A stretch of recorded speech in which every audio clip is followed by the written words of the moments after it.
Hello dear students, welcome you all on Mohari Devi Tapadia Girls College YouTube channel. Today in this video lecture we are going to discuss about a poem, and our poem name is The Word Is Too Much With Us. Okay, so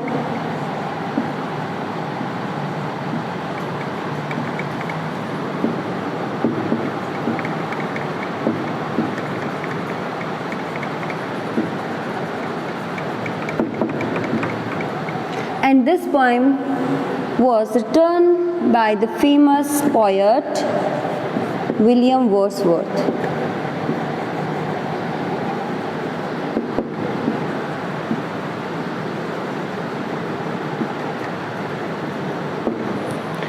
okay, so इसके कुछ major points मैं आपको लिखवा देती हूँ, वो आप अपने नोट्स में साथ साथ में नोट डाउन करते चलिए ताकि आपको याद होते चले जाएं, ठीक है। सो विलियम वर्ड्सवर्थ के बारे में हम पढ़ेंगे, उससे पहले हम पोइम के बारे में जान लेते हैं। हमारी जो पोइम है वो एक सोनेट है, ठीक है।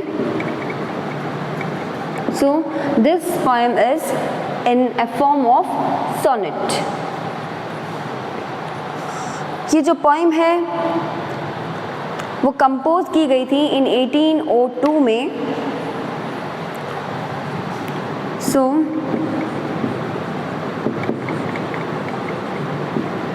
this poem was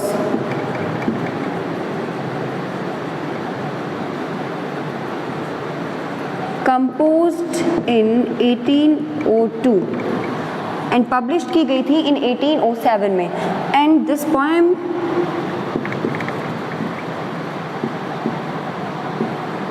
was published in 1807.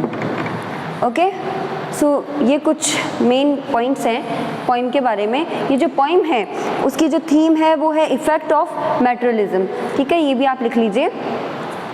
अब ज़्यादा टाइम नहीं वेस्ट करते हैं, अपनी जो पोइम है वो कंप्लीट करते हैं और थोड़ा सा हम विलियम वर्ड्सवर्थ के बारे में भी जान लेते हैं। विलियम वर्ड्सवर्थ जो है वो एक नेचर लवर रहे हुए हैं, तो हम इन्हें नेचर पोइट भी कह सकते हैं।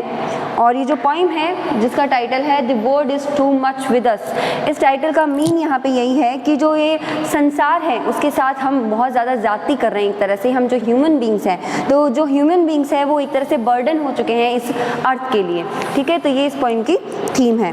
विलियम वर्ड्सवर्थ का जो लाइफ स्पैन है वो है 1770 से 1850 तक। Okay, so William Wordsworth is one of the leading figure of the Romantic movement. Left an orphan at 13, Wordsworth was brought up by an uncle.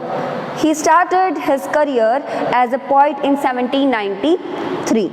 It was the publication of the lyrical ballads in 1798 which finally heralded Romanticism. Not only did the poems express a new attitude to nature but also a new faith in man.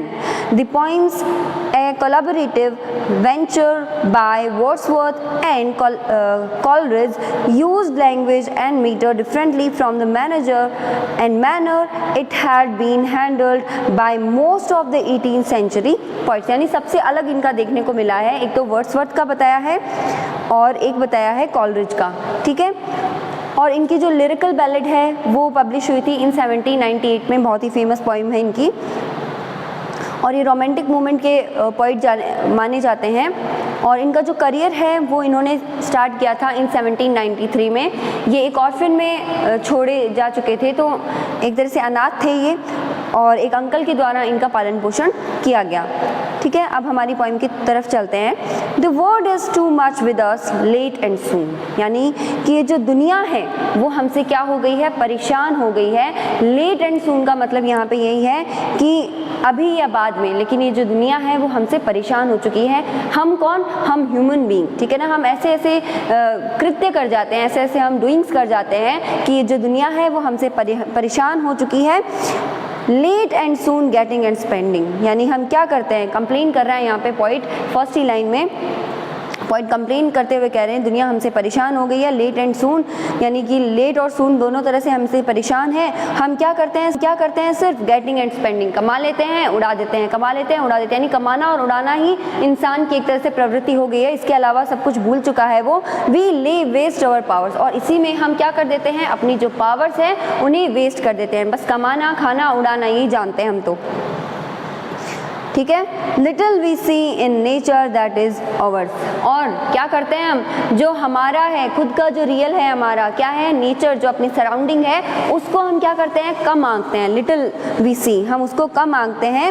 We have given our hearts away a sordid boon, हमने तो क्या कर दिया, अपने जो हृदय है वो अलग ही कर दिए हैं, उसे बहा दिया है कहीं। The sea that bares her bosom to moon, और ये जो सी है वो भी क्या हो गया है, बेयर हो गया है बूसम टू मून, यानी उसमें भी अब चंद्रमा दिखाई नहीं देता। ऐसे हमने कृत्य किए हैं। The winds that will be howling at all hours, और जो ये हवाएं हैं वो अब हर क्षण या हर घंटे क्या करती है, गरज रही है। एंड आर अब gathered now like sleeping flowers, और कैसे इकट्ठी हो गई है, स्लीपिंग फ्लावर्स जो है वो इकट्ठे हो चुके हैं, गैदरिंग उनकी हो चुकी है। फॉर दिस, और इन्हीं सब के लिए, for everything we are out of tune, हमने इनका मतलब आउट ऑफ ट्यून का मतलब यहाँ पे हमने इन पर ध्यान देना छोड़ दिया है। एक तरह से पॉइंट यही कहना चाह रहे हैं कि हमने जो नेचर है उसकी तरफ ध्यान देना छोड़ दिया है, जो मेटेरियलिस्टिक वर्ड है उसकी तरफ हम ध्यान देते हैं और कमर्शियलिज्म के पीछे भागते रहते हैं। पैसा कमाना, उड़ाना, खाना पीना, ऐश करना, यही हमने अपनी ज़िंदगी का उद्देश्य बना लिया, और इसी में हम अपनी जो सारी पावर्स है वो वेस्ट कर देते हैं, नेचर की तरफ ध्यान नहीं देते। It moves us not, great God, I'd rather be a pagan suckle in a creed outcome। अब पॉइंट खुद के लिए बोल रहे हैं कि इससे अच्छा तो हे भगवान हम क्या होते, हम पैगन बन गए होते, क्रीड आउटवन। पैगन का मतलब होता है नास्तिक, यानी हमें कोई आस्था ही नहीं होती, हम ऐसे बन चुके होते तो कम से कम हम नेचर की तरफ तो ध्यान देते, ऐसे हमें पॉइंट बोल रहे हैं। So might I standing on the pleasantly, और काश हम एक प्लीजेंटली, यानी प्लीजेंटली का मतलब एक प्ली का मतलब होता है घास का मैदान, प्लीजेंट वही मनोहर या खुशामद, तो एक मनोहर या खुशहाल सा एक घास का मैदान होता, हम उसमें खड़े होते।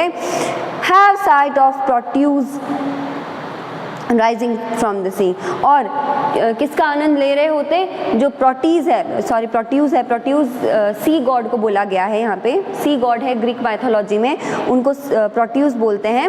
राइजिंग फ्रॉम द सी, जैसे अपने जो है जल के देवता, वैसे ही वहाँ पे जो ग्रीक माइथोलॉजी उसमें प्रोट्यूज हैं वो समुद्र से निकलते हुए दिखाई दें, यानी कि पॉइंट यहाँ पे बोले कि इससे अच्छा तो मैं पैगन बन गया होता। वो क्या करता, कम से कम नेचर को ऑब्जर्व तो करता, कम से कम सी गॉड को तो देख पाता निकलते हुए, कम से कम ह्यूमन बीइंग बन के मैं बोझ तो नहीं रहता, यानी कि इस वर्ड के साथ टू मच तो नहीं करता।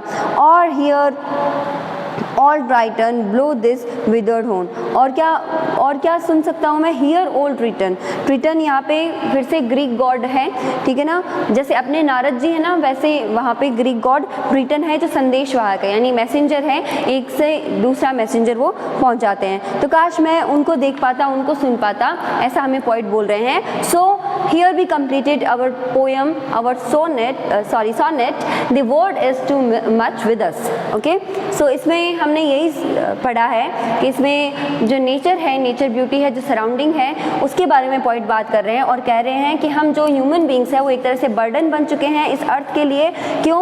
क्योंकि हम जो अपनी ड्यूटीज़ है उन्हें भूल चुके हैं और अपनी ड्यूटीज़ में सिर्फ कमाना, खाना, गेटिंग एंड स्पेंडिंग को ही शामिल कर रहे हैं। सो अब हम मिलते हैं नेक्स्ट वीडियो में नेक्स्ट पॉइंट के साथ। तब तक के लिए bye bye, take care and very very thank you.